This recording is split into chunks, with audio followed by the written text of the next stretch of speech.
What is this? ADL CEO Jonathan Greenblatt. I know this guy. So we run surveys every 2 to 3 years, like a sentiment analysis to try to gauge how the majority population feels about Jewish people. So in this case, we do a domestic survey in the United States. And what I can tell you briefly is that we've been doing these surveys, I should say, since the 1960s. So we have a lot of information, a lot of longitudinal data. We're a very data-driven, evidence-based organization. Oh, yeah. And basically, in the last 5 years, intense, elevated anti-Semitic attitudes have more than doubled their share of the population. Keep in mind that every single vote for Mamdani in the New York City mayoral Democratic primary was logged by the ADL as a separate anti-Semitic incident. So it's a little bit difficult to take their data seriously. In 2019, it was 11% of the U.S. population had intense anti-Semitic attitudes. Today, in the last 5 years, it's gone from 11 to 24%. Now, globally, the numbers are even more stark. That's the reason why he's saying anti-Semitic attitudes have increased, which was not, of course, what he polled people on. The question from the ADL in their survey was not, do you have intense anti-Semitic attitudes? And then people who voted like, yes, no, maybe. It was probably questions about like Israel having a right to defend itself. Let's be real here. We know exactly what the ADL exists to do. So when we did our first global survey of 100 plus countries in 2014. And we work with the market research firm Ipsos, based here in Paris, to do these surveys. In 2014, we found that 26% of adults worldwide had entrenched or extreme anti-Semitic attitudes. Again, interestingly, not actually explaining what the questions were or what the data set or the variables or anything like that. Just we're summarizing it. Trust me, we're summarizing it honestly, okay? The ADL does actually count disfavorable views of Israel as anti-Semitism, and they're reporting these stats. Yeah, of course. No, it's the ADL. They don't give a shit about anti-Semitism. They are pro-anti-Semitism. They're just also pro-Israel. They don't give a shit about anything. It wasn't a joke. Anti-Semitism is when you're anti-genocide. Yeah, to them, yes, that is true. Sorry, maybe some people aren't aware, but like, yes, unironically, the ADL does the anti-Israel means anti-Semitism thing. That's the reason this organization exists. 26%. That's more than 1 billion people. We thought that was a lot. When we ran the survey last year in 2024, that percentage went from 26% to 46%. Damn. 2.2 billion adults and change. And that's based on almost 60,000 interviews in many different languages all over the planet. So to see that the percentage of adults worldwide with intense anti-Semitism has more than or nearly doubled in the last decade is nice to see that they're losing, you know? It's good to know that, like, in spite of, like, all the money, power, and political influence in the world, there are still limits to the extent to which, you know, they can launder the reputation of a inhuman, monstrous, genocidal regime. What is this? Pro-Israel influencer ViceGrad24 in an interview with Jonathan Greenblatt inside the ADL's HQ asked Greenblatt if the ADL has to be so anti-white. What are the political alignments of the people involved here? Is ViceGrad24 pro-Israel? This guy's a super Nazi. Okay, then why is he pro-Israel? Does he hate Arabs more than he hates Jews? Why is this guy at the ADL HQ? ViceGrad hates Muslims? Okay, so it's like a lesser of two evils thing for him. Gotcha. Against the ADL is that it does focus on groups that claim to represent the interests of white people. Do you think there's any truth to that you do perhaps focus more on? A lot of Nazis are Zionists these days, apparently. I mean, Israel is probably ideologically closer to the Third Reich than any other nation on Earth right now. Turkmenistan, Eritrea, and North Korea are a little bit too hermetic. And Russia would be the only one else that comes close. But I think ideologically Israel tops it because Russia still engages in this like idiosyncratic, like, here are 50 trillion reasons why we're doing what we're doing. You know, obviously the reason is expansionism, but like, you know, here, throw out a flurry of bullshit reasons, you know? Whereas Israel pursuing the like greater Israel because by our blood and birthright we deserve this territory given to us by God. Like, I think they're the closest nation to the Third Reich right now. They're very ideologically consistent on that front.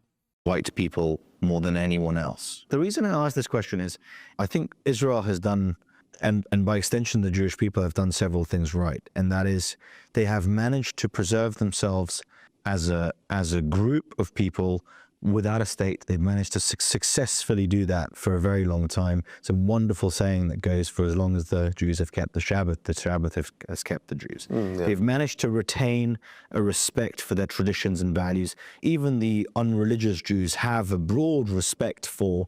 They've managed to have, especially, well, in Israel is the only Western country with an above a replacement level demographic rate. They've been very good at having strong borders. They've stuck together. Right? And the fact of sticking together, the reason that they managed to survive without a state for... Head of the ADL, like, accepting praise from a Nazi on the success Israel has had on replicating, I guess, the dreams and visions of the far right. So long is because they have stuck together. If, for example, there is a group of white Americans who wants to put the interests of white Americans first and says, okay, we are a group that is currently smaller and smaller as a percentage of the entire United States, and the demographics are shifting. Is that something that is problematic? It's an interesting question. Is it? CEO of ADL, the organization that's supposedly concerned with bigotry and far right such and such. Is that true? I mean, like, ideologically, it is very difficult to be a Zionist and then to like attack white ethno-states as a concept, you know? I mean, I think, look, the fact of the matter is, I have no problem with anyone having pride in who they are and what they believe and their really good stuff here. Values, to the extent that those beliefs and those values don't infringe upon me and don't encroach on my ability to lead a full, life based on, again, my values and beliefs.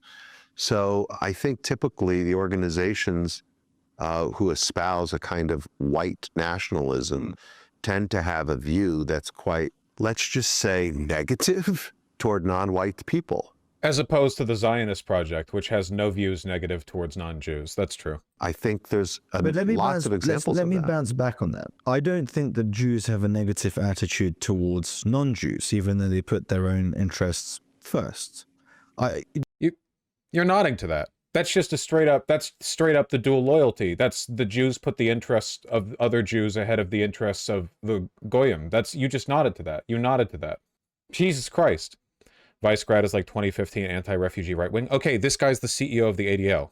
Do you see that it's not necessarily exclusionary, right? You can put the interests of the group first and say, the reason I bring this up, I'm half Polish. I live in Poland. Half Polish. I spend most of my life in Poland. I'm a proponent of strong borders for a variety of reasons. And one of those reasons is I don't necessarily want to see the demographic fabric of my country change. I would like the people who come to be people who respect my country, who want to speak the language of that country and want to partake in that broader society. I don't think that mass migration will necessarily help retain those things. I don't know if that's a white policy. No, that's I don't know just what that... It's not a white policy. It's just a policy of putting my country and my people first. Look, my people happen to be 99% white, right? Right, but so you could... Well, you're Polish, right? White. Imagine being a Slav and trying to adopt a Nazi Aryan ideal of white supremacy, man. I mean, every single Balkan country does this, okay? The Croats and the Serbians and the Macedonia, they all do this, right? Have that, I mean, Japan for centuries was a fairly homogenous ethnic country for a bunch of different reasons, cultural reasons, geographic reasons, political reasons. I think that when we hear things like white rights in this country, it harkens back to a time like in the 1950s, the groups like the White Citizens Councils, the KKK, that use that agenda to, degrade and undermine Black people. There's a real history. It's interesting because, on one hand, again, Greenblatt, the CEO of the ADL, is essentially agreeing to the logic of the ethno-state, right? He nodded when he said, Jews prioritize their own interests over non-Jews. He's saying he has no principal disagreement with ethno-states as long as they don't infringe on the rights of others, which obviously they do by definition. That's definitionally what they do. You create an ethno-state by infringing on the rights of others, either by deporting them or keeping them from coming in the country or giving them the same rights as others. Like, that's definitionally what they do, right? It's what Israel's doing. It's what Israel has done. But at the same time, he's still dressing his language up in this pseudo-woke, you know, this namby-pamby, like, well, my issue with ethno-states isn't like, it's not innate to them. It's just, I don't like the racist part of them. The implication, of course, being that Israel is like the special kind of ethno-state that somehow manages to achieve its exclusionary policies without hurting other people. Because that's, you know, his position. An overlap. So like when we talk about something like strong borders, look, I think we all want strong, well, maybe I shouldn't say that. I think it is a totally defensible and reasonable position to want strong borders and immigration policy that, number one, allows the government to have some degree of, you know, effective control over who's coming into their country. Number two, make sure that as people come into the country, they are obeying the laws and that they are assimilating into the country to a degree. Really? Assimilating into the country to a degree. I wonder how Nazis feel about the assimilation of Jews into Western European countries. Dude, it's keep it, the ADL, like, untouchable in American politics. Like, their words just get taken for granted, even though nobody gives a shit about them and nobody trusts them. Like, everything else Israel aligned. They have no credibility whatsoever, and yet they get treated like they have credibility for some reason. Why do people always point out immigrants should follow the law as if that wasn't a given? Because they're trying to insinuate that the opposition to the left thinks that it's okay for immigrants to break the law. Crazy shit, man. This is a Nazi account. ADL CEO Jonathan Greenblatt boasts about how the ADL has shut down endless white advocacy groups going back for a century. The ADL is actively working to shut down a small white community in Arkansas right now.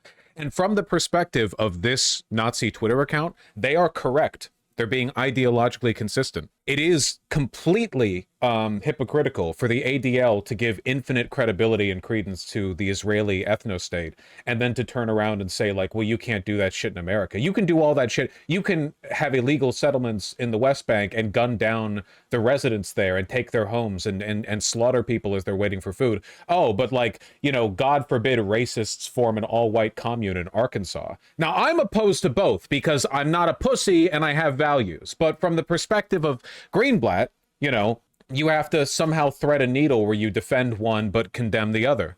Really sickening stuff.